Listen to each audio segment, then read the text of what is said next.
It was a hot and sticky summer evening. The sun made its nightly retreat behind the mountains, and the darkness was settling in as I walked out to my car. The neighborhood was eerily quiet, and a strange feeling settled in the pit of my stomach. I brushed it off as hunger. I needed to pick up dinner for myself.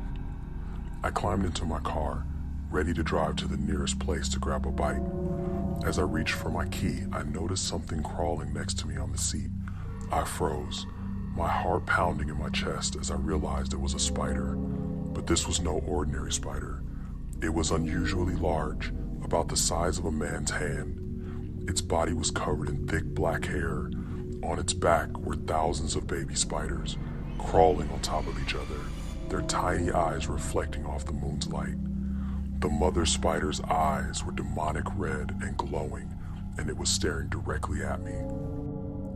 I couldn't move, trapped in the car with this terrifying spider.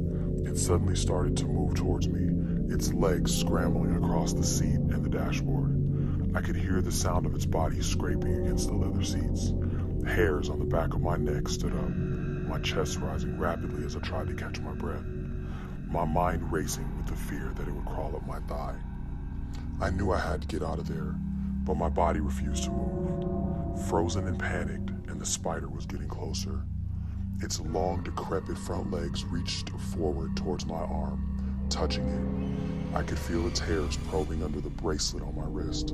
I tried to reach for the door handle, but my hand was shaking so much that I couldn't get a grip. The spider crawled further up my arm, its red, glowing eyes locked on mine. I could smell the stench of decay and rot coming from its body.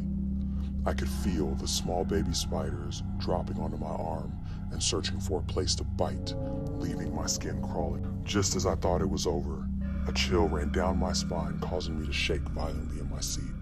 The spider was thrown off my arm and landed on its back on the passenger side floor, its legs writhing in the air. Thousands of babies scattered from the impact and scurried under the seat. I gathered the courage and opened the door to jump out. In a final murderous attempt, the beast jumped towards me, its arms spread and its mouth open. I jumped out of the car and slammed the door, trapping the monster inside. With my hands shaking and my heart racing, I stood up, only to see the spider scratching at the window, attempting to escape. I ran into the house and fell to the floor in tears. I had narrowly escaped, but I couldn't shake the feeling that the spider was still in the car, watching me and waiting for the right moment to strike again.